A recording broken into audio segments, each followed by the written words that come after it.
22 अप्रैल 2020 को रिकॉर्ड की गई ये 3 वीडियोस, इसमें ये दावा किया कि उन लोगों ने यूएफओ यानी अनआइडेंटिफाइड ऑब्जेक्ट्स को देखा है। और ये सुनकर आपके मन में आ रहा होगा कि फिर से कोई ट्यूमर या फिर कोई अफवाह आ गई है। तो आप अपना ओपिनियन नीचे डालें कमेंट्स में। उससे पहले मैं आपको एक्सप्लेन करना चाहता हूँ। आप सोच रहे होंगे कि ये सिर्फ एक अफवाह है, तो आप बिल्कुल गलत हैं।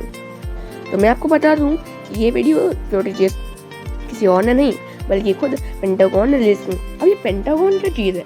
पेंटागन असल में यूएस वाशिंगटन डीसी में स्थित यूएस डिफेंस ऑफ हेडक्वार्टर्स का मेन हेडक्वार्टर है। यूँ तो इस तरह की न्यूज़ को लोग वैसे इग्नोर करते रहते हैं, लेकिन इसको तो खुद पेंटागन ने बोला है कि ये खुद एक यूएफओ है, जिसके कारण लोगों के अंदर एक अलग तरीका का तनाव आ गया। तो चलिए जानते हैं क्या है इन वीडियोस के पीछे की सच्चाई। कहा जाता है कि 2004 में जब यूएस के पायलट्स ने अपनी ट्रेनिंग के दौरान पैसिफिक ओशियन के ऊपर अजीबोगरीब चीज़ देखने को मिली। ऐसा देखा गया कि वो ऑब्जेक्ट बहुत देर तक पैसिफिक ओशियन के ऊपर मंडरा रहा था और फिर वो तेजी से आसमान की ओर बढ़ने लगा और फिर वो गायब हो गया।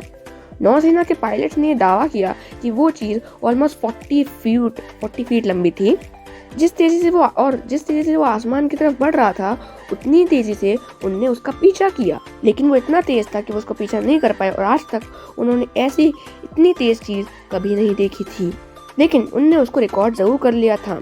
ऐसी 2 वीडियोस जनवरी 2015 में ईस्ट कोस्ट की रिकॉर्ड की गई। इसको पायलट्स ने इंफ्रारेड कैमरास की मदद से करा, जो कि उनके एयरप्लेन में इंस्टॉल थे। फिर ये वीडियोस पूरे इंटरनेट पर लीक कर दी गई 2005 तक, जिससे एलियन फिर से चर्चा के विषय बन गए।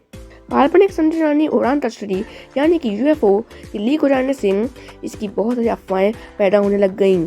लेकिन कुछ लोग ऐसे थे जिन्होंने इसको बहुत ध्यान दिया इसके ऊपर, लेकिन कुछ लोग ऐसे थे जिनका मानना था कि यूएफओ और अनआइडेंटिफाइड ऑब्जेक्ट जैसी चीज़ें सिर्फ पब्लिसिटी के लिए करी गई हैं।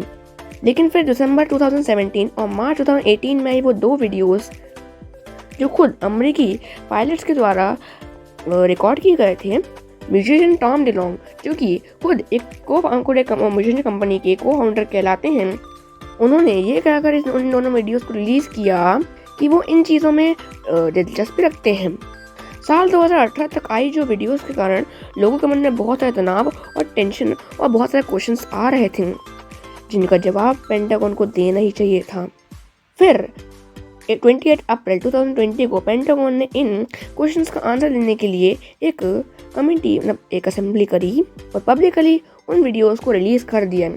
पेंटागन ने सारे आम ये कह दिया कि वो वीडियोस अमेरिकी नौसेना पायलट्स ने ही रिकॉर्ड की हैं, और पेंटागन ने इस बात का भी खुलासा कर दिया कि वीडियोस में देखा गया वो ऑब्जेक्ट कोई यूएफओ नहीं बल्कि एक तरह का नेचुरल फेनोमेना है, जिसे पेंटागन ने नाम दिया अनआइडेंटिफाइड एरियल फेनोमेना। पेंटागन का मानना था कि उस तरह के एरियल फेनोमेना आसमान में आमतौर पर होता रहता है, लेकिन कुछ सवाल ऐसे भी थे कि वो एकदम से गायब कैसे हुआ और वो इतनी तेजी से कैसे उड़ रहा था, उसका जवाब तो पेंटागन के पास भी नहीं था।